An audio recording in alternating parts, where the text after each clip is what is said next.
Hi everyone, welcome back to my channel. Ngasigi video asidi akhoi nupi khaktangi oina haitare special oina ka asigi dedicated oiba video ama sembani kari matang no haibadudi hojikse yengminarase. Product se hana yengminarase kaino se sigi matung inna hairake ko product se sigi bare body gi PMS relief ureka.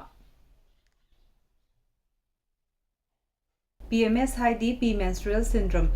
Premenstrual syndrome haisna kaino haiba matam se ista nupi sigi menstrual cycle se hauramdai gi khara mamang se ista mental natraga physical da experience ta wa adugumba symptom makhalam ne ba ko study na hai se nupi sigi 90% amadi sigi symptoms se loina mag experience ta we na hai ado aisu aina su khanbada number na torom doi male aisu ta we ba ko sigi symptoms se mild oibadagi na severe oiba wa lai akhoi gi adum activity wa tawba ngam da gai yamna sathiba makhal da su lai ba ko mi sing se adumaina tawba aina thengna bada akhoi su yam phajana di tawe do da su hena akhoi de hena sathi na tawba mi su da ma thengnai ba aina so sigi symptoms sing se moina point wise oina piba sing do haitare PMS oina si se kai kai no haibado hozik yengminarase habadi ama natraga ani di adum nupi khara da adum cd engona tawi haibado adum loina ma experience taw gadoine adum loina thengnaramgani haina khalle ba ko point wise oina pibani na adugi matungina khatang yengase ko the first oina magi point ta piri se appetite change taw si sima leire second point na tender or swollen breast si sima su adum loina ma mi khuding da haidi si symptom utpa mi khuding da adum loina mak thok pra haina khalle adagi third point na pain in lower abdomen natraga na menstrual cramp sigi ama leire adagi fourth point na weight gain aduga constipation or diarrhea aduga sixth point na kok chikpane adagi hakchang yamna hena chokthabane adagi oily skin hen oibado adu dumane adagi skin da breakout kumba yamna thokpa simane aduga pimples kumba sigumba acne gumba tholakpa hadi cycle gumba sigumba horam dai matam se uring thoi kaina ga haiba sing leibado adagi mai dana hena T zone area dana hena oily oi kaina ga haiba su yam thengnai ba ko aduga khwaidagi maru oina last point se sigisina mood swing sigisima mood swing se haibadi akhoi gi hormone change kumba adugumba tawbagi nupi sing se loina mak anambana mood swing se dum loina leibane ba ko ado sisima leire ai gi dadi keno se changes in appetite si khak natana dagi weight gain ga si natana ne atopa me anse ai loina experience ta we menstrual cramp kumba adagi breakout kumba thokpa khotpa sidi yam kana tawde ado kitang kano gumba oily gumba kitang oibado adudi marak ta thengna ba yawi headache kumba yam tawba simadi dum thengnai ba ko adagi mood swing ne adagi cycle gi manung da cramp tawba khaktang natana cycle gi mamang da su adum cramp tawba adagi month amagi sigi adum marakta ga su gai daga su sumaina ko adum cycle se horam dai gi sumaina adum cramp tawba khotpa sigum se amna toina tawe ba ingon da de aduna adugi rescue oina ne haitare sigi PMS relief se sisna kamaina rescue tawdoino si charaga na kamaina phahan ga doino na haiba matam da sigi side effect leibra adegi karina sabano chemical la haiba myam do adugumba myam dugi answer du su loina mak pirake haiba mayamna chingnaba nuaitabam leibadugi answer du su loina pirake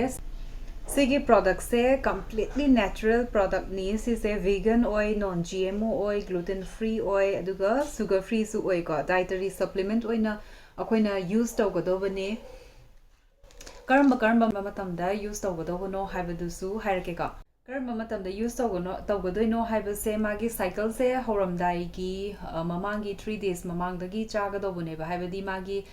kenogumba PMS ulakpa matamda adugumba matamdudagi adum use tawba yare adudagina magi cycle dugi loipa matamdo adudu bok chagadoiba aduga haibadi numit nipani gumba dum tare dana ko adu bok chagadoiba adugi mamangda chabagi matam sesna kamaina kyam chagadagi haibado capsule ani chagadoba twice a day chagadoba ko adumaina malai PMS ki oina aduga PCOS leiba mi gi dine breakfast lobo matam da si se capsule ani chagadoba magi dietary supplement oina ko adumaina tawi sigi product se habadi akoinda sisegi la ibagi syndrome se yamna haidi sathiba mong de hekta tawbasu leidana ko aduga ꯌꯥꯝ ꯀꯟꯅ ꯍꯥꯏꯗꯤ severe ꯑꯣꯏꯅ ꯑꯣꯏꯕ ꯅꯠꯇ꯭ꯔꯀꯥꯟꯗꯁꯨ ꯑꯩꯈꯣꯏꯒꯤ ꯑꯗꯨꯝ daily activity ꯁꯤꯒꯨꯝꯕ ꯂꯩꯕ ꯃꯇꯝꯁꯤꯗꯗꯤ ꯂꯣꯏꯅꯃꯛ ꯀꯥꯏꯍꯜꯂꯦꯕ ꯁꯤꯒꯨꯝꯕꯒꯤ ꯅꯨꯡꯉꯥꯏꯇꯕ ꯃꯆꯥ ꯃꯌꯥꯝꯁꯤꯅ ꯑꯗꯣ ꯃꯤ ꯀꯩꯝꯇ ꯇꯧꯗꯕ ꯍꯥꯏꯗꯤ 10% ꯃꯨꯛ ꯂꯩꯔꯤꯗꯣ ꯃꯣꯏꯗꯤ ꯄꯨꯔꯥ ꯕ꯭ꯂꯦꯁഡ് ꯑꯣꯏꯔꯕꯅꯦ ꯍꯥꯏꯕꯗꯤ ꯑꯩꯈꯣꯏꯗꯗꯤ ꯍꯥꯏꯗꯤ ꯌꯥꯝꯅ ꯃꯣꯏꯅ ꯍꯧꯖꯤꯛꯀꯤ ꯄꯣꯏꯟ 5-6 ꯄꯤꯕꯁꯤ ꯃꯇꯝꯁꯤꯗ ꯄꯣꯏꯟ 1-2ꯗꯪꯅꯦ ꯌꯥꯎꯗꯕ ꯑꯇꯩ ꯃꯌꯥꯝ ꯑꯃꯗꯤ ꯑꯩꯈꯣꯏꯗ ꯂꯣꯏ ꯌꯥꯎ ꯂꯩꯔꯕꯅꯦꯕ ꯍꯥꯏꯗꯤ ꯃꯟꯊ ꯈꯨꯗꯤꯡꯒꯤ ꯑꯗꯨꯒꯨꯝꯕ ꯃꯌꯥꯝꯗꯣ ꯇꯧꯔꯛ ꯇꯥꯔꯗꯤ ꯌꯦꯡꯉꯨꯅꯦ ꯑꯩꯈꯣꯏꯗ ꯃꯥꯡꯉꯤꯕ ꯃꯇꯝꯁꯦ 8 days 9 daysꯒꯨꯝꯕ ꯁꯨꯃꯥꯏꯅ ꯃꯥꯡꯉꯒꯗꯤ ꯑꯩꯈꯣꯏꯗꯗꯤ ꯌꯥꯝꯅ ꯍꯥꯏꯗꯤ ꯅꯨꯡꯉꯥꯏꯇꯕ ꯀꯩꯅꯣ ꯑꯃ ꯑꯣꯏꯍꯜꯂꯤꯗꯅꯀꯣ ꯑꯗꯨꯗꯨꯅ ꯁꯤꯒꯤ ꯁꯄ꯭ꯂꯤꯃꯦꯟꯁꯦ ꯌꯥꯝꯅ ꯂꯥꯏꯐ ꯁꯦꯚꯤꯡ ꯑꯣꯏꯕꯗꯣ ꯑꯗꯨꯃꯥꯏꯅ ꯑꯣꯏ ꯑꯗꯨ ꯁꯤ ꯆꯥꯕꯁꯤꯅ ꯌꯥꯝꯅꯁꯨ ꯀꯥꯟꯅꯍꯟꯕꯗꯣ ꯑꯗꯨꯒꯨꯝꯕ ꯃꯌꯥꯝꯗꯨꯒꯤ ꯀꯩꯅꯣꯁꯦ ꯐꯍꯟꯕꯅꯤꯅ ꯑꯩꯈꯣꯏꯗ ꯅꯨꯡꯉꯥꯏꯇꯕ ꯃꯌꯥꯝꯗꯣ ꯀꯣꯛꯍꯟꯕ ꯑꯃ ꯑꯣꯏꯕꯗꯣ ꯑꯗꯨꯃꯥꯏꯅ ꯑꯣꯏꯌꯦꯕꯀꯣ ꯁꯤꯒꯤ ꯄ꯭ꯔꯣꯗꯛꯁꯦ ꯑꯗꯣ ꯃꯌꯥꯝꯅ ꯄꯥꯝꯃꯒꯗꯤ ꯍꯥꯏꯗꯤ ꯑꯦꯅꯤ ꯀ꯭ꯋꯦꯁꯟ ꯂꯩꯔꯀꯥꯟꯗꯁꯨ ꯑꯗꯨꯝ ꯀꯃꯦꯟ ꯇꯧꯕꯤꯔꯛꯑꯣ ꯑꯩ ꯑꯗꯨꯝ ꯔꯤꯄ꯭ꯂꯥꯏꯁꯨ ꯂꯣꯏꯅ ꯇꯧꯕꯅꯤ ꯁꯤꯗ ꯀꯃꯦꯟ ꯇꯧꯔꯛꯄ ꯅꯨꯡꯉꯥꯏꯇ꯭ꯔꯒꯁꯨ ꯏꯟꯁꯇꯥꯒ꯭ꯔꯥꯝꯗ ꯃꯦꯁꯦꯖ ꯑꯣꯏꯅ ꯊꯥꯔꯛꯀꯦ ꯍꯥꯏꯔꯁꯨ ꯐꯦꯁꯕꯨꯛꯇ ꯊꯥꯔꯛꯀꯦ ꯍꯥꯏꯔꯒꯁꯨ ꯑꯗꯨꯃꯥꯏꯅ ꯑꯩ ꯁꯤꯒꯤ ꯗꯦꯁꯀ꯭ꯔꯤꯞꯁꯟ ꯕꯣꯛꯁꯀꯤ ꯃꯈꯥꯗꯨꯗ ꯑꯩ ꯑꯗꯨꯝ ꯍꯥꯞꯄꯅꯦꯕꯀꯣ ꯑꯗꯨꯗ ꯑꯗꯨꯝ ꯃꯦꯁꯦꯖ ꯑꯃ ꯑꯗꯨꯝ ꯇꯧꯕꯤꯔꯛꯑꯣ ꯑꯩ ꯑꯗꯨꯝ ꯑꯩꯅ ꯐꯪꯕꯈꯩꯗꯣ ꯍꯥꯏꯇꯥꯔꯦꯀꯣ ꯑꯗꯨꯒꯤ ꯃꯌꯥꯝꯗꯨꯗꯤ ꯂꯣꯏꯅꯃꯛ ꯔꯤꯄ꯭ꯂꯥꯏ ꯇꯧꯕꯅꯦ ꯑꯗꯨꯅ ꯁꯤꯒꯤ ꯀꯩꯅꯣꯁꯤꯒꯤ ꯄ꯭ꯔꯣꯗꯛꯁꯦ ꯀꯗꯥꯏꯗꯒꯤ ꯂꯩꯅꯤ ꯀꯗꯥꯏꯗ ꯐꯪꯅꯤ ꯍꯥꯏꯕꯗꯨꯁꯨ ꯑꯩ ꯗꯦꯁꯀ꯭ꯔꯤꯞꯁꯟ ꯕꯣꯛꯁꯇ ꯃꯈꯥꯗ ꯁꯤꯒꯤ ꯕꯥꯔꯁꯤꯒꯤ ꯃꯈꯥꯗꯨꯗ ꯗꯦꯁꯀ꯭ꯔꯤꯞꯁꯟ ꯕꯣꯛꯁ ꯌꯥꯎꯕꯅꯦꯕꯀꯣ ꯑꯗꯨꯗ ꯑꯗꯨꯝ ꯆꯦꯛ ꯇꯧꯕꯤꯌꯣ ꯑꯗꯨꯒꯤ ꯂꯤꯡꯛ ꯄꯤꯔꯝꯕꯗꯣ ꯑꯗꯨꯒꯤ ꯂꯤꯡꯛꯇꯨꯗ ꯑꯗꯨꯝ ꯀ꯭ꯂꯤꯛ ꯇꯧꯔꯀꯥꯟꯗꯨꯗ ꯁꯤꯒꯤ ꯄ꯭ꯔꯣꯗꯛꯁꯤꯗ ꯑꯗꯨꯝ ꯄꯣꯔꯛꯀꯗꯣꯏꯅꯦꯕꯀꯣ ꯑꯗꯨꯃꯥꯏꯅ ꯇꯧꯔꯀꯥꯟꯗꯨꯗ ꯃꯌꯥꯝꯅ ꯈꯪꯅꯤꯡꯕꯁꯤꯡꯗꯨꯁꯨ ꯑꯗꯨꯝ ꯂꯣꯏꯅ ꯀꯃꯦꯟ ꯇꯧꯕꯤꯔꯛꯑꯣ ꯑꯗꯣ ꯉꯁꯤꯒꯤ ꯑꯣꯏꯅꯗꯤ ꯁꯤꯒꯤ ꯄ꯭ꯔꯣꯗꯛꯁꯤꯒꯤ ꯃꯇꯥꯡꯁꯤꯗꯩꯁꯤꯗꯗꯤ ꯃꯌꯥꯝꯁꯨ ꯍꯥꯏꯗꯤ ꯑꯩꯈꯣꯏꯒꯤ ꯍꯦꯜꯊꯀ ꯃꯔꯤ ꯂꯩꯅꯕ ꯑꯣꯏꯕꯅꯤꯅꯀꯣ ꯅꯨꯄꯤ ꯈꯨꯗꯤꯡꯃꯛꯇ ꯂꯣꯏꯅꯃꯛ ꯗꯔꯀꯥꯔ ꯑꯣꯏꯕꯅꯤ나 ꯃꯌꯥꯝꯗ ꯌꯥꯝꯅ ꯍꯦꯜꯞꯐꯨꯜ ꯑꯣꯏꯒꯗ꯭ꯔꯥ ꯍꯥꯏꯅ ꯈꯜꯂꯦ ꯅꯦꯛꯁ ꯚꯤꯗꯤꯑꯣꯁꯤꯡꯁꯤꯗ ꯑꯃꯨꯛ ꯊꯦꯡꯅꯔꯁꯤ ꯉꯁꯤꯗꯤ ꯁꯤꯗ ꯂꯣꯏꯁꯤꯜꯂꯒꯦꯀꯣ ꯕꯥꯏ ꯕꯥꯏ